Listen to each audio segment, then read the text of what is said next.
ಮಂಡ್ಯ ಹಾಲು ಒಕ್ಕೂಟ ಹಾಗೂ ಪಾಂಡವಪುರ ಉಪ ಕಚೇರಿಯ ವತಿಯಿಂದ ಪಾಂಡವಪುರ ಟಿಎಪಿಸಿಎಂಎಸ್ ರೈತ ಸಭಾಂಗಣದಲ್ಲಿ ಇಂದು ಪಾಂಡವಪುರ ತಾಲೂಕಿನ ಹಾಲು ಉತ್ಪಾದಕರ ಸಹಕಾರ ಸಂಘದ ಹಾಲು ಉತ್ಪಾದಕರಿಗೆ ಇತಿಹಾಸದಲ್ಲಿಯೇ ಇದೇ ಮೊದಲ ಬಾರಿಗೆ ಬರೋಬ್ಬರಿ 338 ಮಂದಿ ರೈತ ಫಲಾನುಭವಿಗಳಿಗೆ 64 ಲಕ್ಷ ರು ವೆಚ್ಚದ ಹಾಲು ಕರೆಯುವ ಯಂತ್ರಗಳ ಸಬ್ಸಿಡಿ ಹಣವನ್ನು ಮನ್ಮೂಲ್ ನಿರ್ದೇಶಕರಾದ ಸಿ ಶಿವಕುಮಾರ್ ಅವರು ರೈತರಿಗೆ ವಿತರಣೆ ಮಾಡಿ ಹಾಲು ಉತ್ಪಾದಕರಿಗೆ ಒಕ್ಕೂಟದಿಂದ ಸಿಗುವ ಸವಲತ್ತುಗಳ ಬಗ್ಗೆ ವಿವರವಾಗಿ ತಿಳಿಸಿದರು.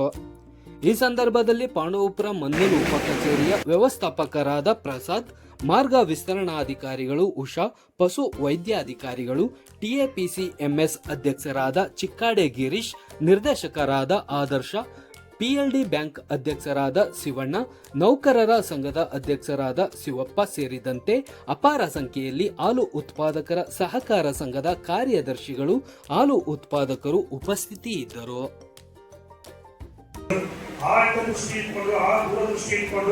ಶಿವಕುಮಾರ್ ಸರ್ ಹೋಗಂತೆ ನಮ್ಮ ಆಡಳಿತ ಮಂಡಳಿ 1 ಲಕ್ಷದವರೆಗೂ ಎಕ್ಸ್ಟೆಂಡ್ ಮಾಡಿದ್ದಾರೆ, ವಿಸ್ತೀರ್ಣ ಮಾಡಿದ್ದಾರೆ. 60,000ದಿಂದ 1 ಲಕ್ಷದವರೆಗೂ ವಿಸ್ತೀರ್ಣ ಮಾಡಿದ್ದಾರೆ. ದಯವಿಟ್ಟು ಪ್ರತಿಯೊಬ್ಬ ಉತ್ಪಾದಕರಲ್ಲಿ ವಿನಂತಿಸ್ಕೊಳ್ಳಂದ್ರೆ ಈ ಏನು ತಮ್ಮಲ್ಲಿ ಪ್ರಶ್ನೆ ಏನಂತಂದ್ರೆ, ಸರ್ ನಮ್ಮ ಹಸು ಏನು ಆಗಲ್ಲ, ಯಾಕೆ ಇನ್ಸೂರೆನ್ಸ್ ಮಾಡಿಸ್ಕೋಬೇಕು ಅಂತ ದಯವಿಟ್ಟು ಉತ್ಪಾದಕರಲ್ಲಿ ದಯವಿಟ್ಟು ಗಮನ ಇಟ್ಟು ಕೇಳಬೇಕು. ಸರ್ವಸಾಮಾನ್ಯ ಸಭೆಗಳು ಮಾಡ್ತಾರೆ, ಮಾತಾಡ್ತಾರೆ, ಹೋಗ್ತಾರೆ, ಬಟ್ ಇದು ನಿಮ್ಮ ಅನುಕೂಲ ಆಗೋದು. ದಯವಿಟ್ಟು ಉತ್ಪಾದಕರು ಮಾನದಂಡ ಮಾಡ್ಕೋಬೇಕು. ಯಾಕೆ 60,000 ಮಾಡಿದ್ರು, ಯಾಕೆ ನಾವು ಮಾಡಿಸ್ಕೋಬೇಕು ಅಂತ. ಯಾಕೆ ಮಾಡಿಸ್ಕೋಬೇಕು ಅಂದ್ರೆ ತಮಗೆಲ್ಲ ತಿಳಿದಿರೋ ಹಾಗೆ ಈ HF ಮತ್ತೆ ಜರ್ಸಿ ನಾವು ಹಸು ಸಾಕ್ತಾ ಇರೋದು ಬಹುತೇಕ HF, ಸ್ವಲ್ಪ ಪ್ರಮಾಣದಲ್ಲಿ ಜರ್ಸಿ, ಕೇವಲ ಬೆರಳಿಕೆಯಷ್ಟು ಎಮ್ಮೆ ಅಷ್ಟೇ ತಾನೆ. ಈ HF ಮತ್ತೆ ಜರ್ಸಿ ನಮ್ಮ ದೇಶದಲ್ಲಿ ಅಲ್ಲ, ಇದು ಡೆನ್ಮಾರ್ಕ್ ಮತ್ತು ನೆದರ್ಲ್ಯಾಂಡ್ಸ್ ದೇಶದ ತಳಿ. ಡೆನ್ಮಾರ್ಕ್ ಮತ್ತು ನೆದರ್ಲ್ಯಾಂಡ್ಸ್ ಅಲ್ಲಿ ವಾತಾವರಣ ಹೆಂಗಿರುತ್ತೆ ಅಂದ್ರೆ ಚಳಿಗಾಲ, ನಾವು AC ಕಾಲದಲ್ಲಿ ಹೆಂಗ್ ಚಳಿ ಬರುತ್ತೆ ಅಥವಾ AC ರೂಮಲ್ಲಿ ಹೆಂಗ್ ಚಳಿ ಬರುತ್ತೆ ಆ ತರ ಚಳಿಗಾಲ ಅಂದ್ರೆ 10 ಡಿಗ್ರಿ ಟೆಂಪರೇಚರ್ ಅಲ್ಲಿ ಸಾಕುವಂತ ರಾಸು. ಅದನ್ನ ನಾವೇನ್ ಮಾಡ್ತಾ ಇದೀವಿ, ಮಂಡ್ಯಕ್ಕೆ ತಂದು 35ರಿಂದ 70 ಸಾರಿ 35ರಿಂದ 40 ಡಿಗ್ರಿ ಟೆಂಪರೇಚರ್ ಇರುತ್ತೆ. ಸರ್ವಸಾಮಾನ್ಯ ಬೇಸಿಗೆ ಶೆಕೆ ಜಾಸ್ತಿ ಅಲ್ಲ, ಈ ಶೆಕೆ ಪ್ರಮಾಣ ಜಾಸ್ತಿ ಆದ್ರೆ ಉಷ್ಣಾಂಶ ಜಾಸ್ತಿ ಆಗುತ್ತೆ. ಅಂದ್ರೆ ಹಸು ದೇಹದ ಉಷ್ಣಾಂಶ ಜಾಸ್ತಿ ಆದ್ರೆ ಸಾವಿನ ಪ್ರಮಾಣ ಜಾಸ್ತಿ ಇರುತ್ತೆ. ಮಾರ್ಟಾಲಿಟಿ ರೇಟ್ ಅಲ್ಲಿ ವೈಜ್ಞಾನಿಕವಾಗಿ ಹೇಳ್ಬೇಕಂದ್ರೆ 5%, 100 ಹಸುಗೆ 5 ಹಸು ಸಾವಿನ ಪ್ರಮಾಣ ಅಂತ. ಸಾಯೋದು ಬೇಡ, ಬಟ್ ವೈಜ್ಞಾನಿಕವಾಗಿ ಹೇಳ್ತಾರೆ ಅಂದ್ರೆ 100 ಹಸುಗೆ 5 ಹಸು ಸಾವಿನ ಪ್ರಮಾಣ ಮಾರ್ಟಾಲಿಟಿ ರೇಟ್ ಅಲ್ಲಿ ಸಾವಿನ ಪ್ರಮಾಣ ಇರುತ್ತೆ. ಒಂದು ಪಕ್ಷದಲ್ಲಿ ಹಸು ತೀರೋದ್ರೆ ಮತ್ತೆ ಪರ್ಯಾಯವಾಗಿ ಇನ್ನೊಂದು ಹಸು ಖರೀದಿ ಮಾಡಬೇಕು, ದುಡ್ಡು ಇರ್ಬೇಕು ಅಂದ್ರೆ ಇನ್ಶೂರೆನ್ಸ್ ಕಡ್ಡಾಯ ಮಾಡಿಸ್ಲೇಬೇಕಲ್ವಾ. ಏನ್ ಮಾಡ್ತಾರೆ ಬಹುತೇಕ ನಮ್ಮ ರೈತರು ಚೆನ್ನಾಗಿ ಹಸು ಮಾಡಿಸಲ್ಲ. 5 ಹಸು ಇದೆ ಅಂದ್ರೆ ಒಂದು ಯಾವೊಬ್ಬ ರೈತ 5 ಹಸು ಇದೆ, 4 ಹಸು ಚೆನ್ನಾಗಿರುತ್ತೆ, ಅದಕ್ಕೆ ಮಾಡಿಸೋದೇ ಇಲ್ಲ. ಈ ದೊಡ್ಡ ಬಡಕಾಗಿರುತ್ತಲ್ಲ, ಹಾಲು ಕಡಿಮೆ ಕೊಡುತ್ತಲ್ಲ, ಅದಕ್ಕೆ ಮಾತ್ರ ಮಾಡ್ತಾರೆ. ಬಟ್ ಈ HF ಮತ್ತೆ ಜರ್ಸಿ ರೆಸಿಸ್ಟೆನ್ಸ್ ಪವರ್ ಕಮ್ಮಿ ಇರುತ್ತೆ. ಈ ರೆಸಿಸ್ಟೆನ್ಸ್ ಪವರ್ ಕಮ್ಮಿ ಇದ್ದಾಗ ಯಾವ ಹಸು ಏನಾದರೂ ಆಗ್ಬೋದು. ದಯವಿಟ್ಟು ತಾಯಿದ್ದೀರ ನಮ್ಮ ಅಣ್ಣಂದಿರು ಬಂದಿದ್ದಾರೆ, ಇನ್ಸೂರೆನ್ಸ್ ನ ಕಡ್ಡಾಯ ಮಾಡಿ. ಇನ್ಸೂರೆನ್ಸ್ ಅಲ್ಲಿ ಇವಾಗ ಈ ಸಲ 1 ಲಕ್ಷದವರೆಗೂ ಅವಕಾಶ ಇದೆ. ಹೇಳಿದ ಉದಾಹರಣೆಗೆ ಒಂದು 70,000 ಮಾಡಿಸ್ಬೇಕಂದ್ರೆ ಇದೆಲ್ಲ ಸಂಘದಲ್ಲಿ ನಮ್ಮ ಕಾರ್ಯದರ್ಶಿ ಮಿತ್ರರು ನೋಟಿಸ್ ಬೋರ್ಡ್ ಹಾಕಿದ್ದಾರೆ. ಸರ್ಕ್ಯುಲರ್ ಮಂಡ್ಯ ಹಾಲು ಒಕ್ಕೂಟದಿಂದ ಅನುದಾನ ಎಷ್ಟು ಕೊಡ್ತೀವಿ, ಅನುದಾನ ಎಷ್ಟು, ತಾವು ಎಷ್ಟು ಪಾವತಿಸಬೇಕು ಅಂತ ಒಂದು ಮಂಡ್ಯ ಹಾಲು ಒಕ್ಕೂಟದಿಂದ ಸುತ್ತೋಲೆ ಕಳಿಸಿದೀವಿ. ನಮ್ಮ ಕಾರ್ಯದರ್ಶಿ ಮಿತ್ರರು ಬಹುತೇಕ ಎಲ್ಲಾ ಸಂಘದಲ್ಲಿ ನೋಟಿಸ್ ಬೋರ್ಡ್ ಮೇಲೆ ಅಂಟಿಸಿದ್ದಾರೆ. ಅಕಸ್ಮಾತ್ ಅಂಟಿಸಿಲ್ಲ ಅಂದ್ರೆ ಹೇಳಿ ಮತ್ತೆ ಅಳಿಸ್ತಾ ವ್ಯವಸ್ಥೆ ನಾವು ಮಾಡ್ತೀವಿ. ಅದಕ್ಕೋಸ್ಕರ ದಯವಿಟ್ಟು ಪ್ರತಿಯೊಬ್ಬ ಉತ್ಪಾದಕರು ಇನ್ಸೂರೆನ್ಸ್ ಮಾಡಿಸ್ಬೇಕು. ನಿರ್ದೇಶಕರುಗಳೇ, ಕಾರ್ಯದರ್ಶಿಗಳೇ, ಇವತ್ತು ಮಂಡ್ಯ ಹಾಲು ಒಕ್ಕೂಟ ಏನೋ ಒಂದು ಚೆಕ್ ವಿತರಣೆ ಸಮಾರಂಭ ಅಂದ್ಕೊಂಡಿದೆ. ಸರ್ ಮಾತಾಡ್ತಾ ಸುಮಾರು ವಿಷಯಗಳನ್ನ ಹೇಳಿದ್ರು. ನಾವು ಇನ್ಶೂರೆನ್ಸ್ಗಳನ್ನ ಮಾಡಿಸಿಲ್ಲ ಅಂತೇಳಿ. ಅದೇ ಒಂದು ಆ ಇನ್ಶೂರೆನ್ಸ್ ಪ್ರಕಾರ 2,000 ಜನ, ಒಂದು ಹತ್ತತ್ರ 2,000 ಜನ ಇನ್ಶೂರೆನ್ಸ್ ಮಾಡಿಸೋರೆ, 11,000 ಜನ ಹಾಲು ಉತ್ಪಾದಕರಿದ್ದಾರೆ. ಇನ್ನು 9,000 ಜನ ನಾವು ಇನ್ಶೂರೆನ್ಸ್ನ ಮಾಡಿಸಿಲ್ಲ. ನಮ್ಗೆ ಯಾವಾಗ ಅಂತ ಅದು ಬಂದಾಗ ಅಂತ ಅಂದ್ರೆ ನಾವು ಟ್ರೈನ್ ಹೋದ್ಮೇಲೆ ಟಿಕೆಟ್ ತಗೊಳ್ಳೋದು ಜಾಸ್ತಿ, ದಯಮಾಡಿ ಆ ಇನ್ಶೂರೆನ್ಸ್ ಅದು ಅನುಭವಿಸಿದವ್ರಿಗೆ ಗೊತ್ತು. ಅಲ್ಲಿ 500 ರೂಪಾಯಿ ಈ ಸ್ಕೂಟರ್ಗಳಿಗೆ ಬಸ್ಗಳಿಗೆ ನಾವೇ ಸುಮಾರು ನ್ಯಾಯಗಳನ್ನ ಮಾಡಿದೀವಿ. 1,000 ರೂಪಾಯಿ ದುಡ್ಡು ಕಟ್ಬಿಟ್ರೆ ಯಾರೇನು ಆಕಸ್ಮಿಕವಾಗಿ ನಡೆಯುವಂತ ಆಕ್ಸಿಡೆಂಟ್ಗಳು ಯಾರೇನು ದುಡ್ಡು ಕಟ್ಟುವಂತದ್ದಿಲ್ಲ, ಇದಿರಲಿಲ್ಲ. 1,000 ರೂಪಾಯಿ ದುಡ್ಡು ಕಟ್ಟಿದ್ರೆ ಅವತ್ತು 5 ಲಕ್ಷ 10 ಲಕ್ಷ ಕಟ್ಟುವಂತ ಪರಿಮಾಣ ಬರಲ್ಲ. ನಾವೊಂದು ನನ್ನ ಸ್ವಂತ ಅನುಭವ ಹೇಳ್ತಾ ಇದ್ದೀನಿ.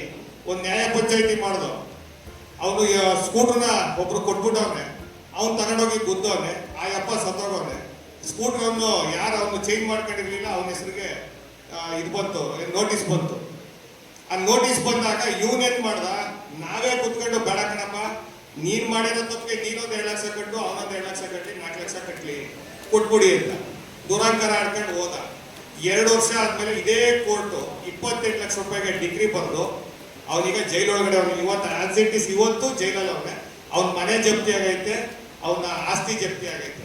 ಈ ತರ ನಾವು ಏನ್ ಮಾಡ್ತಾ ಇದೀವಿ ನಮ್ಮ ಹಳ್ಳಿಗಳಲ್ಲಿ, ಈ ಮನೋಜ್ಞಾನನ ನಾವು ಬೆಳೆಸ್ಕೊಂತ ಇಲ್ಲ. ದಯಮಾಡಿ ಹಸು ಇಲ್ಲ, ನಮ್ ಚಂದ್ರಣ್ಣ ಗೊತ್ತೈತೆ, ಮೊನ್ನೆ ನಮ್ಮ ಅವ್ರ ಹಸು ಮಾರಾಟ ಮಾಡ್ಬಿಟ್ರು. ಎಷ್ಟಕ್ಕೆ ಚಂದ್ರಣ್ಣ? 70,000 ಅಲ್ವಾ? 70,000 ಕಸ ಮಾರ್ಬಿಟ್ರು. ಹೊಡ್ಕೊಂಡು ಹೋಗ್ಬಿಟ್ಟು ಆಟೋ ಹತ್ಸೋ ಟೈಮಲ್ಲಿ ಅಲ್ಲೇ ಕುತ್ಕಂತು. ಅದು ಎದೊಳ್ಳೆ ಇಲ್ಲ, ಕೊಟ್ಟಿರೋ ದುಡ್ಡು ವಾಪಸ್ ಇಸ್ಕೊಂಡು ಹೋದ. 2 ದಿವಸ ಆದ್ರೂ ಹೊಸ ಎದೊಳ್ಳಿಲ್ಲ, ಸತ್ತೋಯ್ತು. ಕೇಳಿದ್ರೆ ಇನ್ಶೂರೆನ್ಸ್ ಮಾಡ್ಸಿಲ್ಲ ಅಂತ. ಇಲ್ಲೇ ಅವರೇ ಆಶ್ರಮಕ್ಕೆ ತಗೊಂಡೋಗ್ಬಿಟ್ರು.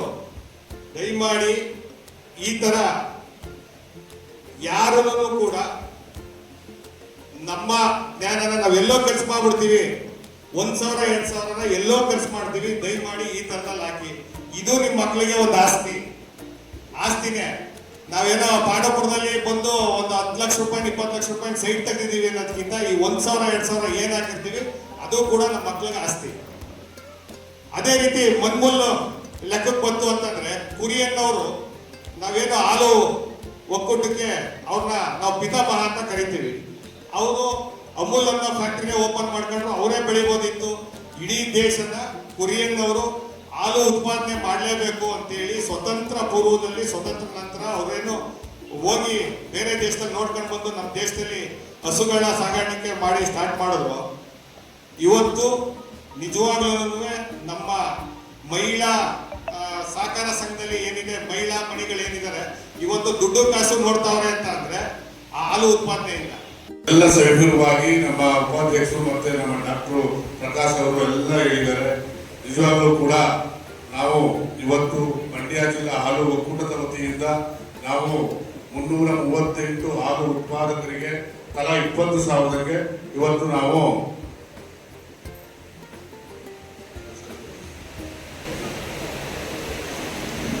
ಇದುವರೆಗೂ ಕೂಡ ನಾವು 448 ಹಾಲು ಉತ್ಪಾದಕರಿಗೆ ಸಬ್ಸಿಡಿ ಹಣವನ್ನು ನಾವು ಒಕ್ಕೂಟದಿಂದ, ಅಂದ್ರೆ ನಿಮ್ಮ ಹಣದಿಂದ ಕ್ರೋಢೀಕರಿಸಿದ ಹಣವನ್ನ ನಿಮಗೆ ತಲುಪಿಸೋ ಕಾರ್ಯಕ್ರಮ ಇದು. ಇಲ್ಲಿ ಯಾರೋ ಇಲ್ಲಿಂದ ತಂದುಕೊಡೋ ಒಂದು ಕಾರ್ಯಕ್ರಮ ಅಲ್ಲ. ಇದನ್ನ ನಮ್ಮ ಉತ್ಪಾದಕರು, ಯಾಕೆಂದ್ರೆ ಮಂಡ್ಯ ಜಿಲ್ಲೆ ಅಂದ್ರೆ ಇವತ್ತು ರೈತರಿಗೆ ಒಂದು ಬೆನ್ನೆಲುಬಾಗಿ ಇಡೀ ರಾಜ್ಯ ಇರ್ಬೋದು, ದೇಶ ಇರ್ಬೋದು. ಮಂಡ್ಯ ಅಂದ್ರೆ ತಿರುಗಿ ಇಂಡಿಯಾದಲ್ಲಿ ನೋಡುವಂತ ಯಾವ್ದಾರ ಜಿಲ್ಲೆ ಇದ್ರೆ ಮಂಡ್ಯ ಅನ್ನೋದನ್ನ ನಾವು ನೀವೆಲ್ಲ ತಿಳ್ಕೊಂಡಿದ್ದೇವೆ. ಅದರಲ್ಲೂ ವಿಶೇಷವಾಗಿ ನಾನು ಹೋದ ವರ್ಷ ಫೆಬ್ರವರಿ 25ನೇ ಇಸ್ವಿನಲ್ಲಿ ನಾನು ಗೆದ್ದು ಈಗಾಗಲೇ 1.5 ವರ್ಷ ಆಗ್ತಾ ಇದೆ. ನಾನು ಎಲ್ಲ ಅನುದಾನಗಳನ್ನ ನೇರವಾಗಿ ನಮ್ಮ ಸಬ್ ಆಫೀಸ್ನಲ್ಲಿ ಕರೆದು ವಿತರಣೆ ಕಾರ್ಯಕ್ರಮವನ್ನ ನಮ್ಮ ಪತ್ರಿಕಾ ಮಾಧ್ಯಮದವರು ಹಾಗೂ ವಿಶೇಷವಾಗಿ ನಮ್ಮ ತಂದೆ, ನಮ್ಮ ಉತ್ಪಾದಕರ ತಾಯಂದಿರು ಮತ್ತೆ ಉತ್ಪಾದಕರ ಹಿರಿಯರು ಕೂಡ ಒಂದು ಚೆಕ್ಕನ್ನ ತೆಗೆದುಕೊಂಡು ಹೋಗ್ತಾ ಇದ್ವಿ.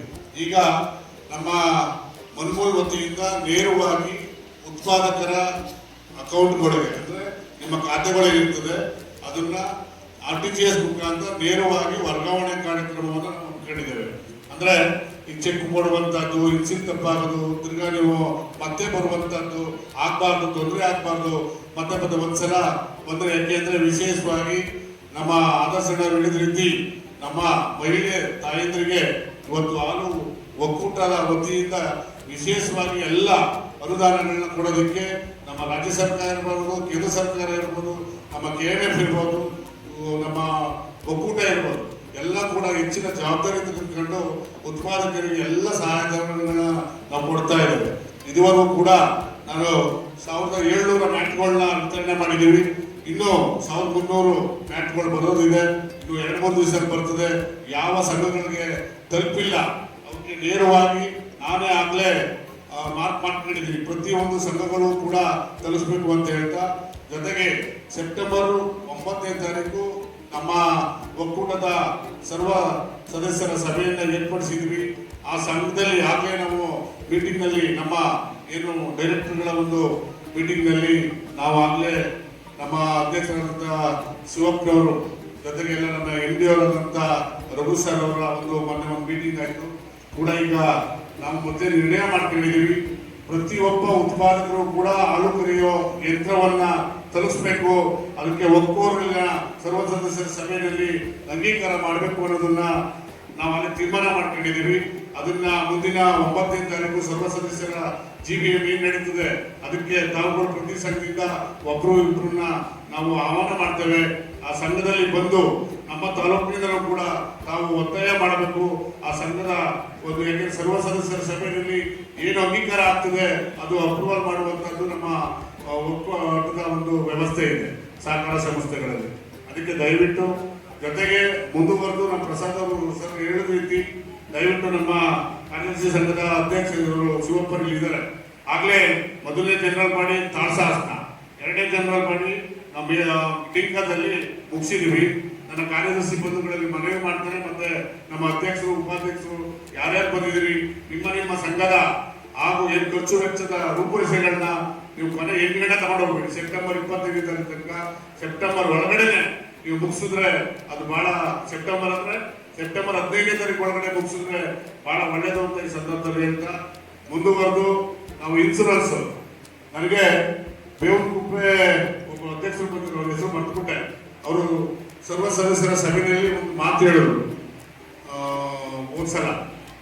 ಅವ್ರು ಏನ್ ಹೇಳಿದ್ರು ಅಂದ್ರೆ, ಸರ್ ಒಂದು ನೇರವಾಗಿ 60 ಈಗ ಒಂದು ಹಸುವನ್ನ ನಾವು ಖರೀದಿ ಮಾಡಬೇಕು ಅಂದ್ರೆ 1 ಲಕ್ಷದಿಂದ 1.25 ಲಕ್ಷ 1.5 ಲಕ್ಷ ನಾವು ಹಸುಗಳಿಗೆ ಹಣ ಕೊಟ್ಟು ತರ್ತೇವೆ.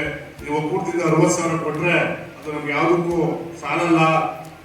ಇನ್ಸೂರೆನ್ಸ್ ನೀವು ಹೆಚ್ಚಿನ ರೀತಿಗೆ ಜಾಸ್ತಿ ಮಾಡಬೇಕು ಅಂತ ಸಂದರ್ಭದಲ್ಲಿ ನಾನು ಎಲ್ಲರ ಪರವಾಗಿ ನಮ್ಮ ಹಿರಿಯರಾದಂಥ MLC ಆದಂಥ ಅಪ್ಪಾಜಿಗೌಡರು ಅವರಿಗೆ ವಿಧಾನಸೌಧದಲ್ಲಿ ಕೆಲಸ ಮಾಡಿದವರು, ಅವ್ರ ಮುಖಾಂತರ ನಾನು ಅದೇ ಜನರಲ್ ಮಾಡಿ ಸಭೆಯಲ್ಲಿ ಒತ್ತಡ ಹಾಕಿಸಿ ಆ ದಿನನೇ 1 ಲಕ್ಷಕ್ಕೆ ಹಸುಗಳಿಗೆ ಇನ್ಸೂರೆನ್ಸ್ ಮಾಡಬೇಕು ಅನ್ನೋದನ್ನ ನಾನು ಅಲ್ಲೇ ತೀರ್ಮಾನ ಮಾಡಿಸಿದ್ವಿ. ಅದು ಆಗಲೇ ನಾವು ಅಪ್ರೂವಲ್ ಮಾಡಿಸಿ ಅದು ದುಡ್ಡು ಕೂಡ ನಾವು 8.5 ಕೋಟಿನ ಆಗಲೇ ನಾವು ನ್ಯಾಷನಲ್ ಇನ್ಶೂರೆನ್ಸ್ ಕಂಪನಿಗೆ ವರ್ಗಾವಣೆ ಮಾಡಿದ್ದೀವಿ. ಈಗಾಗಲೇ ಆ ಒಂದು ಇನ್ಶೂರೆನ್ಸ್ ಮಾಡೋ ಕಾರ್ಯಕ್ರಮ ಸ್ಟಾರ್ಟ್ ಆಗಿದೆ. ಈಗ ನನ್ನ ಡಾಕ್ಟರ್ ಪ್ರಕಾಶ್ ಅವ್ರ ಜೊತೆ ಮಾತಾಡ್ತಾ ಕೇಳಿದೆ, 2,800 ಹಸುಗಳಿಗೆ ಈಗಾಗಲೇ ಇನ್ಶೂರೆನ್ಸ್ ಆಗಿದೆ. ನಮ್ಮ ತಾಲೂಕಿನಲ್ಲಿ 24,000 ಹಸುಗಳಿದ್ದಾವೆ. ಸರಾಸರಿ ಬಂದ್ರೆ ಪ್ರತಿಯೊಂದು ವರ್ಷದಲ್ಲೂ ಕೂಡ 11,000 12,000 ಹಸುಗಳು ಮಾತ್ರ ಇನ್ಶೂರೆನ್ಸ್ ಮಾಡಿಸಿರೋದು ಅಂತ ನಮ್ಮ ಲೆಕ್ಕದಲ್ಲಿದೆ. ದಯವಿಟ್ಟು ತಮ್ಮಲ್ಲಿ ಮನವಿ ಮಾಡ್ತೇನೆ. ಯಾಕೆಂದ್ರೆ ನಮ್ಮ ಅವರು ಬೆಳಗಾವಿ ಹುಡುಗ, ಅವರು ಕೂಡ ಬೆಳಗಾವಿ ಮೂಲದವರು, ರೈತರು ಮಗ. ಅವ್ರು ಏನ್ ಹೇಳಿದ್ರೆ ಹೇಳಿ, ಅವರು ನಿಜವಾಗ್ಲೂ ಸಹ ಅವ್ರು ಬಾಳ್ ತಿನ್ನಕ್ಕಿಲ್ಲ. ಬಾಳ್ ತಿಂದೇ ಇರೋ ನೀವು, ನಾನು ತಮಾಷೆಗೆ ಹೇಳ್ತಾ ಇರ್ತೀನಿ, ನಾವು ವಿಶೇಷವಾಗಿ ಯಾವ್ದಾದ್ರು ಸಭೆ ಸಮಾರಂಭ 1 ವಾರ ನಾವು ಬಾಳ್ ತಿನ್ನಿಲ್ಲ ಅಂದ್ರೆ ಖಂಡಿತ ನಾವು ಇನ್ಶೂರೆನ್ಸ್ ಮಾಡಿಸೋದು ಅಂತ. ಯಾಕೆ ಅಂದ್ರೆ ಆದರ್ಶ ನಾವು ಹೇಳಿದ ರೀತಿ ನಂದೇ ವೈಯಕ್ತಿಕವಾಗಿ ನಾನು 25 ವರ್ಷದಿಂದ ನನ್ನ ಮದುವೆ ಆಗಿತ್ತು. ಆ ಸಂದರ್ಭದಲ್ಲಿ ನಾನು ಮರ್ತ್ಬಿಟ್ಟು ನಮ್ಮ ತಂದೆ ಕಟ್ಟೋದ್ರಿಂದ ಇನ್ಶೂರೆನ್ಸ್ ನಾನು ಕಟ್ಟಿದ್ದೀನಿ ಅಂತ ನಮ್ಮ ತಂದೆಯವರು ಆ ಇನ್ಶೂರೆನ್ಸ್ ಅಲ್ಲಿ ಎಕ್ಸ್ಪೈರ್ ಆಗಿ ಒಬ್ರು ಬೊಂಗು ಬಜಾರಲ್ಲಿ ಲಾರಿನಲ್ಲಿ ಒಂದು ಆಕ್ಸಿಡೆಂಟ್ ಆಗೋಯ್ತು. ಆಕ್ಸಿಡೆಂಟ್ ಆಗಿ ಅವನು ತೀರೋಗ್ಬಿಟ್ಟ. ಪಾಪ ಬಹಳ ಅವ್ರು ಯಾರು ಅಂದ್ರೆ ಈ ಬಂಬುಗಳಲ್ಲಿ ಏಣಿ ಮಾಡುವಂತವ್ರು, ಜೊತೆಗೆ ಈ ನಾವು ಕೋಳಿಗಳನ್ನ ಸಂಗತಿ ಪಂಜರಗಳು ಆ ಕೂಲಿ ಮಾಡುವಂತ ಒಬ್ರು. ಪಾಪ ಅವರ ಕುಟುಂಬ ನೋಡಿ ಮೊನ್ನೆ ನಮ್ಮ ಪೂಜ್ಯ ಚಿಕ್ಕಪ್ಪನವರು ಅಲ್ಲೇ ತೀರ್ಮಾನ ಮಾಡಿ ಅವ್ರಿಗೆ ಆಗ್ಲೇ 2,80,000 ಹಣವನ್ನ ನಮ್ಮ ಕೈಯಿಂದ ಕೊಟ್ಟರು. ಯಾಕೆಂದ್ರೆ ಇದಾಗಬಾರ್ದು. ಯಾಕೆ ಉದಾಹರಣೆಗೆ ನಾನು ಗೆದ್ದಂತ ಮೊದಲನೇ ತಿಂಗಳಲ್ಲೇ ನಮ್ಮ ಕಡೆಯಕೊಬ್ಬರು ಗ್ರಾಮದಲ್ಲಿ ನಾನೆಲ್ಲ ಜನರ ಬಳಿ ಹೇಳಿದ್ದೀನಿ, 2 ಹಸುಗಳು ಪಾಪ ಆ ಹುಡುಗಿನ ವಿವಾಹ ಮಾಡಿರ್ತಾರೆ ಅಂದ್ರೆ ಅವ್ರ ಮಗಳನ್ನ ಮದುವೆ ಮಾಡಿರ್ತಾರೆ. ಅವ್ರ ಮಗಳು ನಮ್ಮ ತಂದೆ ತಾಯಿ ಅವ್ರು ಯಾರಿಲ್ಲ, ಒಬ್ಬಳೇ ಮಗಳು. ಒಂದ್ ಸ್ವಲ್ಪ ವೃದ್ಧಾಪ್ಯದಲ್ಲಿ ಹಸುಗಳನ್ನ ಸಾಕೊಂಡು ಹಾಲು ಕರೆದು ಜೀವನ ನಡೆಸಿದೆ ಅಂತ ಹೇಳಿ ಅವ್ರು ವಾಲೆ ಜುಮ್ಕಿ ಮಡಗಿ 1.5 ಲಕ್ಷಕ್ಕೆ 75,000 ಕೂಡ ಹಸುಗಳು ತಂದು ಒಂದು ವಾರ ಆಗಿರ್ತದೆ. ಆ ಮಳೆ ಹೊಸದಾಗಿ ಬಿದ್ದಿರ್ತದೆ ಮಾರ್ಚ್ ಏಪ್ರಿಲ್ನಲ್ಲಿ. ಆ ಜೋಳ ಚಿಗಿರ್ತಾರಲ್ಲ, ಆ ಜೋಳ ಚಿಗುರು ಜೋಳ ತಿಂದಾಗ ಸೊಪ್ಪು ಮಾಮೂಲಿ ಸೊಪ್ಪು ರೋಗ ಅಂತ ಬರ್ತದೆ, ಅದು ತಿಂದು ರಾತ್ರಿ ತಿಂದಿದ್ದಾರೆ. ಬೆಳಿಗ್ಗೆ ಅವರು ಎದ್ದು ಮಾಮೂಲಿ ನಮ್ಮಲ್ಲಿ ಜನರಲ್ ಆಗಿ ಕಲ್ಗೊಚ್ಚ ನೀರು ಕುಡಿಸಿದ್ದಾರೆ. ಕುಡಿದ 5 ನಿಮಿಷದಲ್ಲಿ ಹಸುಗಳು ಪ್ರಾಣ ಹೋಗ್ತವೆ. ಅದು ಯಾವ ರೀತಿ ಪಾಪ ಕಾಲವರು ಈ ರಕ್ತವಾಂತಿ ಮಾಡಿ ಅಲ್ಲ, ಇದು ಹಾಕ್ಬಾರ್ದು. ಯಾಕೆಂದ್ರೆ ಅವ್ರಿಗೆ ಇನ್ಸೂರೆನ್ಸ್ ಇರಲಿಲ್ಲ. ಆಗ ನಾನು ಸರ್ಕಾರದಿಂದ 15,000 ರೂಪಾಯಿ ಹಣ ಬರ್ತದೆ ಅಂತ ಹೇಳಿ ನಾನೇ ವೈಯಕ್ತಿಕವಾಗಿ ಆ ದಿನದಿಂದ ಈ ದಿನವರೆಗೂ ಕೂಡ ಪ್ರಯತ್ನ ಪಡ್ತಾ ಇದ್ದೀನಿ. ಆ 15,000 ಕೊಡ್ಸಕ್ಕಾಗಿಲ್ಲ. ವ್ಯವಸ್ಥೆಗಳಿದೆ, ಸರ್ಕಾರದ ಅನುದಾನಗಳು ಬರಬೇಕು ಅಂದ್ರೆ ಅವ್ರ ಖಜಾನೆಗೂ ಕೂಡ ಹಣ ಇರಬೇಕು. ಯಾಕೆಂದ್ರೆ ಇವತ್ತು ನಮ್ಮ ಜಿಲ್ಲಾ ಹಾಲು ಒಕ್ಕೂಟದಲ್ಲಿ ಹಣ ಇರೋದ್ರಿಂದ ಸಬ್ಸಿಡಿ ರೂಪದಲ್ಲಿ ಪ್ರತಿಯೊಬ್ಬರು ಉತ್ಪಾದಕರು ಕೂಡ ಮ್ಯಾಟ್ಗಳಿರ್ಬೋದು, ಇನ್ಸೂರೆನ್ಸ್ ಇರ್ಬೋದು, ಪಶುಗಳಿಗೆ ಒಂದು ಆಹಾರ ಕಿಟ್ ಇರ್ಬೋದು, ಅಂದ್ರೆ ಏನು ಕಿಟ್ ಬಸ್ ಇಂಜೆಕ್ಷನ್ ಸಂಬಂಧಪಟ್ಟ ಫಸ್ಟ್ ಏಡ್ ಕಿಟ್ಗಳು ಅವನು ಕೂಡ ನಾವು ತಲುಪಿಸ್ತಾ ಇದ್ದೇವೆ. ಇದು ನೇರವಾಗಿ ನಾವು ಅಲ್ಲೇ ತರಿಸ್ಬೇಕು. ಒಂದು ಅದನ್ನು ಪ್ರಸಾದ ಅವರು ಹೇಳಿದಾಗ ಸರ್ ನಾಳೆ ಬ್ಯಾಕ್ ಮಾಡೋಣ, ನಮ್ಮ ಸಬ್ ಡಿವಿಷನ್ಗೆ ಕರೆಯೋಣ ಅಂತ ಅಂದರು. ಇಲ್ಲ ನಮ್ಮ ಅಧ್ಯಕ್ಷರಿಗೆ ನಾನು ಮನವಿ ಮಾಡಿದೆ, ಇದು ರೈತರ ಸಂಸ್ಥೆ, ನಿಮ್ಮ ಸಂಸ್ಥೆನೂ ಕೂಡ. ಯಾಕೆಂದ್ರೆ ನಮ್ಮೆಲ್ಲ ಉತ್ಪಾದಕರು ತಾಯಂದ್ರು ಪಾಪ ಬೆಳಿಗ್ಗೆ ಇದ್ರೆ 4 ಗಂಟೆಗೆ ಇದ್ರೆ ಅವರು 10 ಗಂಟೆ 11 ಗಂಟೆ ಊಟ ತಿಂಡಿ ಮಾಡಲ್ಲ. ಅವರು ಹಸು ಕರೆದು ಹಾಲು ಕರೆದು ಗೆಜ್ಜು ತೊಳೆದು ಮೈ ತೊಳೆದು ಸಂಗೀತ ತೆಗೆದು ಅವರು ಮನೆ ಮಂದಿಗೆಲ್ಲ ಊಟ ಮಾಡಿ ಅವರೆಲ್ಲ ಸುಸ್ತಾಗಿ ಪಾಪ ಬಂದಿರ್ತಾರೆ.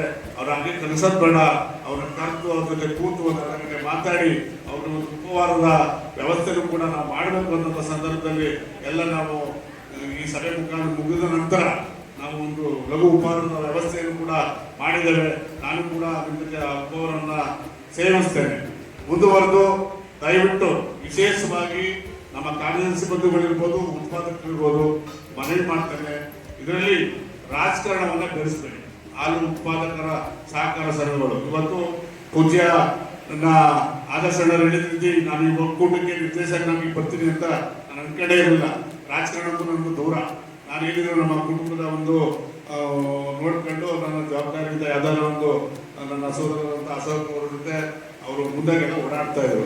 ಇವೆಲ್ಲ ನಮ್ಮ ಮುಖಂಡರುಗಳು ಇಲ್ಲ ಶಿವಕುಮಾರನ ಈ ಸಲ ನಿರ್ದೇಶಕನಾಗಿ ಆಯ್ಕೆ ಬರಬೇಕು, ನಿಜವಾಗ್ಲೂ ನಾವೆಲ್ಲ ಅದ್ರ ಇರ್ತೀವಿ ಅಂತ ಹೇಳಿದ ಸಂದರ್ಭದಲ್ಲಿ, ಯಾಕೆ ಅಂದ್ರೆ ಇವತ್ತು ನಾವು ಒಂದು ನಿರ್ದೇಶಕನಾದ್ಮೇಲೆ ನನ್ನ ಪೂಜ್ಯ ಚಿಕ್ಕಪ್ಪನವರು ಪುಟ್ಟರಾಜಪ್ಪನವರು ಒಂದು ಮಾತು ಹೇಳಿದ್ರು, ನೋಡಪ್ಪ ಇದು ರೈತರ ಸಂಸ್ಥೆ, ನೀನು ಒಬ್ಬ ಜಿಲ್ಲಾ ಪ್ರತಿನಿಧಿಯಾಗಿ ನೀನು ಭಾಗವಹಿಸ್ತಾ ಇದ್ದಿ, ಇದರಲ್ಲಿ ಯಾವುದೇ ಪಕ್ಷ ಭೇದ ಮರೆತು ಉತ್ಪಾದಕರಿಗೆ ನೇರವಾಗಿ ಎಲ್ಲ ಸಂದರ್ಭದಲ್ಲೂ ಕಷ್ಟ ಸುಖಗಳಿಗೆ ನೀನು ಭಾಗಿಯಾಗಬೇಕು ಅನ್ನೋದನ್ನ ನನ್ನ ಕಿವಿ ಮಾತನ್ನು ಹೇಳಿದರೆ, ಅದಕ್ಕೆ ನಿಮ್ಮ ಸಮ್ಮುಖದಲ್ಲಿ ನಿಜವಾಗಲೂ ನಾನು ಯಾವುದೇ ಇದುವರೆಗೂ ಕೂಡ ಎಲ್ಲರೂ ಕೂಡ ಪಕ್ಷಾತೀತವಾಗಿ, ಉದಾಹರಣೆಗೆ ಒಂದು 3 ವರ್ಷದ ಹಿಂದೆ ನಾರಾಯಣಪುರ ಗ್ರಾಮವನ್ನು ಒಂದು ದೊಡ್ಡ ಗ್ರಾಮ, ಅಲ್ಲಿ BMC ಕಾರಣಾಂತರಗಳಿಂದ ನಿಂತೋಗಿತ್ತು. ನಾನು ಪ್ರಸಾದ ಜೊತೆ ಮಾತಾಡಿ ಇಮಿಡಿಯೇಟ್ ಆಗಿ ಸರ್ ಅಲ್ಲಿ ರಾಜಕೀಯ ಬೆಳೆಸೋದು ಬೇಡ, ಬಣ್ಣ ಸುಣ್ಣ ಬಳಸಿ ಅದನ್ನು ಉದ್ಘಾಟನೆ ಮಾಡಬೇಕು, ನಮ್ಮ ರೈತರಿಗೆ ಅನುಕೂಲ ಮಾಡಬೇಕು ಅನ್ನೋದನ್ನ ನಾನು ನೇರವಾಗಿ ಹೇಳಿದೆ. ನಾನು ರಾಜಕಾರಣ ನಮ್ಮ ಶಿವಪತ್ರ ಕೂತಿದ್ದಾರೆ ಡಿಗ್ಗಾದಲ್ಲಿ ನಮ್ಮ ಅಕ್ಕಲಪ್ಪರೆಡ್ಡಿಯವರು ಜನರಲ್ ಮ್ಯಾನೇಜರ್ ನಿವೃತ್ತಿ ಬಂದರು. ಅವರು 1992ರಲ್ಲಿ ಅವರು ಮದುವೆ ಆದಂಥ ಸಂದರ್ಭದಲ್ಲಿ ಬಂದವರು. ಇಡೀ ಒಕ್ಕೂಟದಲ್ಲಿ ರಿಟೈರ್ಡ್ ಕೂಡ ನಮ್ಮ ಮಂಡ್ಯ ಜಿಲ್ಲೆಯಲ್ಲಿ ಹಾಲು ಉತ್ಪಾದಕರ ಸಂಘದಲ್ಲಿ ನಿವೃತ್ತಿ ಹೋದರು. ಅವರು ದಂಪತಿಗಳು ಬಂದಿರೋ ಸಂದರ್ಭದಲ್ಲಿ ಹೇಳ್ತಾ ಇದ್ರು, ಹಾಲು ಶೇಖರಣೆ ಇಲ್ಲ ಅಂತೇಳಿ ಡಿಗ್ಗದ ಡೈರಿನೇ ಮುಚ್ಚಿದ್ರಂತೆ. ಇವತ್ತು ಇಡೀ ನಮ್ಮ ಉತ್ತರ ಭಾರತದಲ್ಲಿ ಮಂಗಳಮ್ಮ ಅನ್ನೋ ಮಹಿಳೆ ಅತಿ ಹೆಚ್ಚು ಹಾಲನ್ನು ಹಾಕೋದ್ರ ಮುಖಾಂತರ ಇವತ್ತು ನಮ್ಮ ದೇಶಕ್ಕೆ, ನಮ್ಮ ಏನು ಉತ್ತರ ಭಾರತಕ್ಕೆ ಮೊದಲನೇ ವ್ಯಕ್ತಿಯಾಗಿ ನಮ್ಮ ಮಂಗಳಮ್ಮ ಹಾಲು ಹಾಕಿದ್ರು. ಆ ಸಂಘ ಇಡೀ ನಮ್ಮ ಜಿಲ್ಲೆನಲ್ಲಿ 2ನೇ ಸಂಘ, ಮೊದಲನೇ ಸಂಘ ಅರಕೆರೆ, ಇನ್ನೂ ಕೂಡ ಹೆಚ್ಚು ಹಾಲು ಹೋಗ್ತಾ ಇದೆ. ಇವತ್ತು ನಮ್ಮ ಜಿಲ್ಲಾ ಒಕ್ಕೂಟದಲ್ಲಿ 1310 ಹಾಲು ಉತ್ಪಾದಕರ ಸಹಕಾರ ಸಂಘಗಳಿದ್ದಾವೆ. 14,38,000 ಹಾಲು ಪ್ರತಿದಿನ ಹಾಲು ಉತ್ಪತ್ತಿ ಆಗ್ತಾ ಇದೆ. ಅಂದ್ರೆ ಇವತ್ತು ತೋಟಗಾರಿಕೆ ಬೆಳೆಗಳಿರ್ಬೋದು, ವ್ಯವಸಾಯದಲ್ಲಿ ಮಾಡಿರ್ತಕ್ಕಂಥ ರಾಗಿ, ಭತ್ತ, ಕಬ್ಬು, ಜೋಳ ಎಲ್ಲ ನಮ್ಮ ಕೃಷಿ ಸಂಬಂಧಪಟ್ಟಕ್ಕೆ ನೋಡ್ತಾ ಇದೀವಿ. ಈಗ ಬರಗಾಲ ಬಂದಿದೆ, ಬರಗಾಲ ಇದು ಕೂಡ ಹಾಲು ಉತ್ಪಾದನೆ ಜಾಸ್ತಿ ಆಗ್ತಾ ಇದೆ. ವಿಶೇಷವಾಗಿ ನಮ್ಮ ತಾಯಂದ್ರು ಹೈನುಗಾರಿಕೆಗೆ ಹೆಚ್ಚು ಒತ್ತು ಕೊಡ್ತಾ ಇದ್ವಿ. ಇದನ್ನ ಒಂದು ನಿಮ್ಮ ಹಾಲು ಉತ್ಪಾದಕರ ಸಂಘ ಏನು ಬೆಳೆಸ್ತಾ ಇದೀವಿ ಅಂದ್ರೆ ನಾವೆಲ್ಲ ನೀವೆಲ್ಲ ಬಹಳ ಸಂತೋಷ ಪಡಬೇಕಾಗ್ತದೆ. ಇಂಥ ಸಂದರ್ಭದಲ್ಲಿ ಮುಂದುವರೆದು ನಮ್ಮ ಹಾಲು ವಿಶೇಷವಾಗಿ ಏನು ಈಗ 14,38,000 ದಾಟಿದೆ. ಇವತ್ತು ನಾವು ಆಗಲೇ ನಮ್ಮ ಹಿಂದೆ ಇದ್ದಂತ MD ಮಂಜೇಶ್ ಸರ್ ಅವರು ಈಗ ಶಿವಮೊಗ್ಗಕ್ಕೆ ಟ್ರಾನ್ಸ್ಫರ್ ಹೋಗಿದ್ದಾರೆ. ಅವರು ಕೂಡ ಹಾಸನದವರು, ಅವರು ಕೂಡ ಬೆಳಿಗ್ಗೆ ಶನಿವಾರ ಭಾನುವಾರ ಬಂದ್ರೆ ಅವರು ಹಸುಗಳು ಸಾಕಿದ್ದಾರೆ. ಅವರು ಬಂದು ಸಾವಯವ ಕೃಷಿಗೆ ಹೆಚ್ಚು ಒತ್ತು ಪಡ್ಕೊಂಡು ಅವರ ನಾನು ರೈತರಿಗೆ ಏನಾದ್ರು ಒಂದು ನಾವು ಅಲ್ಲಿ ಮಾಡಬೇಕು, ಒಂದು ಒಳ್ಳೇದು ಮಾಡಬೇಕು ಅಂತ ಹೇಳಿ ಅವರು ನಮ್ಮ ಭಾರತದ ರಾಷ್ಟ್ರದ ರಾಜಧಾನಿ ಏನಿದೆ ದೆಹಲಿ, ಹರಿಯಾಣ, ಉತ್ತರ ಪ್ರದೇಶ, ನಾವು ಕೂಡ ಅಲ್ಲಿ ಹೋಗಿದ್ವಿ. ಅಲ್ಲಿ ಈಗ 1 ಲಕ್ಷಕ್ಕೂ ಅಧಿಕ ಹಾಲನ್ನ ನಮ್ಮ ಮಂಡ್ಯ ಜಿಲ್ಲೆ ಹಾಲನ್ನ ನಾವು ಕಳಿಸ್ತಾ ಇದ್ದೀವಿ. ಅಂದ್ರೆ ವಿಶೇಷವಾಗಿ ನಾವೆಲ್ಲ ಕಡಿಮೆ ಮಾಡಬೇಕಾಗ್ತದೆ. ಹಾಲು ಅಂದ್ರೆ ಅಮೃತ. ಹುಟ್ಟಂತ ಮಕ್ಕಳಿಗೂ ತಾಯಿಯಾದ ಅನಾರೋಗ್ಯ ಸಮಸ್ಯೆಗೆ ನಾವು ಕಳಿಸ್ತೇವೆ. ಜೊತೆಗೆ ಮುಂದುವರೆದು ಯಾರಾದ್ರೂ ಮನೆಯಲ್ಲಿ ಹಿರಿಯರು ತಿರುವಂದ್ರೆ ಪ್ರಾಣ ಹೋಗ್ತದೆ, ಆ ಗುಣ ಅಂತ ಇದು ಹಾಲು ಅಂದ್ರೆ ಅಮೃತ. ಆ ಗುಣವನ್ನ ಯಾರು ತಿಳಿಸಕ್ಕಾಗಲ್ಲ. ಅದರಿಂದ ತಮ್ಮಲ್ಲಿ ಮನವಿ ಮಾಡ್ತೇನೆ, ನೀವುಗಳೆಲ್ಲ ಮುಂದುವರೆದು ನಾನು ಹೋದ ತಿಂಗಳು ಗುಜರಾತ್ ಪ್ರವಾಸಕ್ಕೆ ಒಂದು ತಂಡವನ್ನ 48 ಜನವನ್ನು ಕಳಿಸ್ಕೊಂಡಿದ್ವಿ. ಈಗಾಗಲೇ ನಾನು ನಮ್ಮ ಎಂಪಿಯವರಿಗೆ ಮತ್ತು ನಮ್ಮ ಆಡಳಿತ ಮಂಡಳಿಯವರಿಗೆ ಇನ್ನು 5 ಬ್ಯಾಚ್ ಕಳಿಸ್ಕೊಡ್ಬೇಕು ಅಂತ ಹೇಳಿ ಜನರಲ್ ಬಾಡಿ ಹತ್ರ ಅಪ್ರೂವಲ್ ಮಾಡ್ಕೊಡ್ತೀನಿ ಅಂತ ಹೇಳಿದ್ದಾರೆ. ಅಲ್ಲಿ ವಿಶೇಷವಾಗಿ ನಮ್ಮ ತಾಯಿಯರು ಮತ್ತು ನಮ್ಮ ಏನು ಉಳಿದ ಎಲ್ಲ ಜನರಲ್ ಸಂಘಗಳು, ನಮ್ಮಲ್ಲಿ 148 ಸಂಘಗಳಿಂದಲೇ 190. ಈಗ ನಾವು ಗೆದ್ದ ನಂತರ ಒಂದು ಕೊಳಗಟ್ಟ ಪಂಚಾಯಿತಿಯ ಮದೇನಹಳ್ಳಿ ಗ್ರಾಮದಲ್ಲಿ ಒಂದು 4 ಉತ್ಪಾದಕ ಸಂಘಗಳನ್ನ ನಾವು ಉದ್ಘಾಟನೆ ಮಾಡಿದ್ವಿ. 149 ಸಂಘಗಳಿಂದ ನಾನೀಗ ಇನ್ನೂ 3 ವರ್ಷ ನಿಮ್ಮ ಸದಸ್ಯನಾಗಿ, ನಿಮ್ಮ ನಿರ್ದೇಶಕನಾಗಿ, ನಿಮ್ಮ ಮನೆಯ ಒಬ್ಬ ಮಗನಾಗಿ ನಿಮ್ಮ ಕೆಲಸ ಮಾಡ್ತೇನೆ. ನಿಮ್ಮನ್ನು ಕೂಡ ನಾನು ಗುಜರಾತ್ಗೆ ಒಂದು ತಂಡಗಳು ಕಳಿಸ್ಕೊಡ್ತೇನೆ. ನೀವು ನೋಡ್ಬೇಕು. ಜೊತೆಗೆ ಹೊಸದಾಗಿ ಇದೊಂದು ನನ್ನ ಮನವಿ ಮಾಡ್ತೇನೆ. ಈಗ ನಮ್ಮ ಕಾರ್ಯದರ್ಶಿ ಅಧ್ಯಕ್ಷರಾದಂತಹ ಶಿವಪ್ಪರಿದ್ದಾರೆ, ಕಾರ್ಯದರ್ಶಿಗಳು ಇರ್ಬೋದು, ಅಧ್ಯಕ್ಷರು, ಉಪಾಧ್ಯಕ್ಷರು, ಆಡಳಿತ ಮಂಡಳಿಯ ಸದಸ್ಯರಿರ್ಬೋದು. ನೀವು ನಾನೇನು ಕಡಿಮೆ ಅಂತ ಹೇಳಿದ್ರೆ, ಉದಾಹರಣೆಗೆ ಈಗಾಗಲೇ ನನ್ನ ಒಂದು ವಾರದಿಂದ 2-3 ಸಂಘಗಳಲ್ಲಿ ಸಣ್ಣ ಪುಟ್ಟ ವ್ಯತ್ಯಾಸ ಬಹಳ ಬೇಜಾರಾಗುತ್ತೆ ಅಂತ ಈ ಸಂದರ್ಭದಲ್ಲಿ ನಾನು ಮನವಿ ಮಾಡ್ತೇನೆ. ಯಾಕೆಂದ್ರೆ ಅದನ್ನೇ ನಂಬ್ಕೊಂಡು ವಿಶೇಷವಾಗಿ 1-2 ಹಸುಗಳನ್ನ ಕಟ್ಕೊಂಡಿದ್ದಾರೆ. ಇದು ದಯವಿಟ್ಟು ಯಾವುದೇ ಸಣ್ಣ ಪುಟ್ಟ ವ್ಯತ್ಯಾಸಗಳಿದ್ರೆ ನಾನು ನಮ್ಮ ಯೂನಿಯನ್ ಅಧ್ಯಕ್ಷರು, ಉಪಾಧ್ಯಕ್ಷರು ಎಲ್ಲ ಸದಸ್ಯರು ಕೂಡ ನಾವು ಮಾತಾಡಿದ್ದಾರೆ. ನಾವು ಆಡಳಿತ ಮಂಡಳಿಯ ಸದಸ್ಯರು ಕೂಡ ದಯವಿಟ್ಟು ಸಮಾಧಾನದಿಂದ ನಮ್ಮ ಸಂಘಗಳನ್ನ ನಾವು ಒಂದು, ಯಾಕೆಂದ್ರೆ ಇವತ್ತು ಫೇಸ್ಬುಕ್, ವಾಟ್ಸಪ್, ಇನ್ಸ್ಟಾಗ್ರಾಮು ಮಾಧ್ಯಮ ಏನೋ ನಡೆದು ಈಗ ನಿಜಕ್ಕಿಂತ ಸುಳ್ಳನ್ನ ಬಹಳ ನಂಬುವಂಥದ್ದು ಈ ಕಾಲ. ದಯವಿಟ್ಟು ಅರ್ಥ ಮಾಡ್ಕೊಳ್ಳಿ. ಆ ಸುಳ್ಳನ್ನ ನಿಜ ಮಾಡಕ್ ಹೋಗ್ಬಿಡಿ. ಯಾಕೆಂದ್ರೆ ನಮ್ಮ ಮಜ್ಜಿಗೆಯನ್ನ ತೆಗೆದುಕೊಂಡೋಗಿ ಈಜು ಮಕ್ಕಳಿಗೆ ಕುಡಿದ್ರೆ ಅದು ಹೆಂಡ ಅಂತಾರೆ. ಅದಕ್ಕೆ ಅವಕಾಶ ಮಾಡ್ಕೊಳ್ಬೇಡಿ. ಯಾಕೆಂದ್ರೆ ಇಲ್ಲಿ 1300 ಹಾಲು ಉತ್ಪಾದಕರ ಸಹಕಾರ ಸಂಘಗಳು ಕೂಡ ನಮ್ಮಲ್ಲಿ 60% ನಮ್ಮ ಮಹಿಳೆಯರು ಹೆಚ್ಚಿನ ರೀತಿಯಲ್ಲಿ ಇವತ್ತು ಉತ್ಪಾದಕರಿಗೆ ಹಾಲು ಹೈನುಗಾರಿಕೆಗೆ ಹೆಚ್ಚು ಒತ್ತು ಕೊಡ್ತಾ ಇರ್ತಕ್ಕಂಥದ್ದು. ವಿಶೇಷವಾಗಿ ಇವತ್ತೇನಾದ್ರೂ ನಮ್ಮ ತಾಯಂದಿರು ಒಂದು ನಿರ್ವಹಣೆ ಮಾಡ್ತಕ್ಕಂಥ ಹೈನುಗಾರಿಕೆಯಿಂದ ಕುಟುಂಬದ ಒಂದು ನಿರ್ವಹಣೆ ನಡೀತಾ ಇದೆ. ಇಂಥ ಸಂದರ್ಭದಲ್ಲಿ ಒಂದು ಅಂಡ ಹಾಲಿಗೆ ಒಂದೇ ತೊಟ್ಟು ಸಾಕು ವ್ಯಾಪಾರ ಏನು ಮೊಸರಾಗೋದಕ್ಕೆ.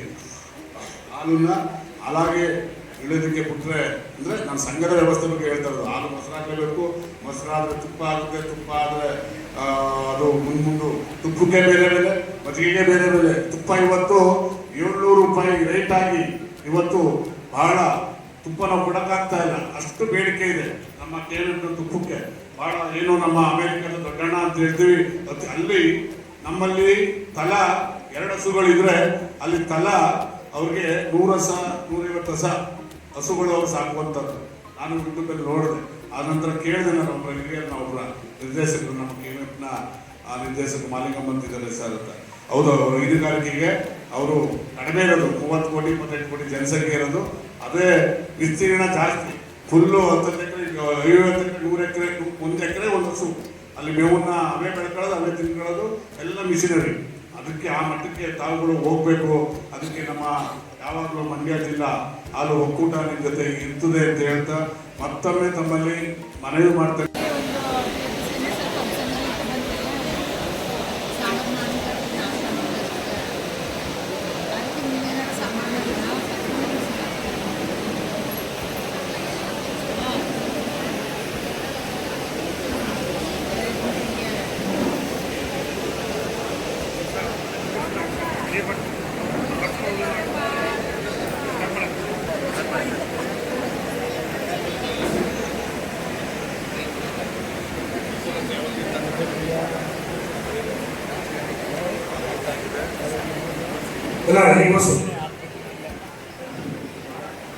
ಜಿಲ್ಲಾ ತಾಲೂಕು ಮಟ್ಟದ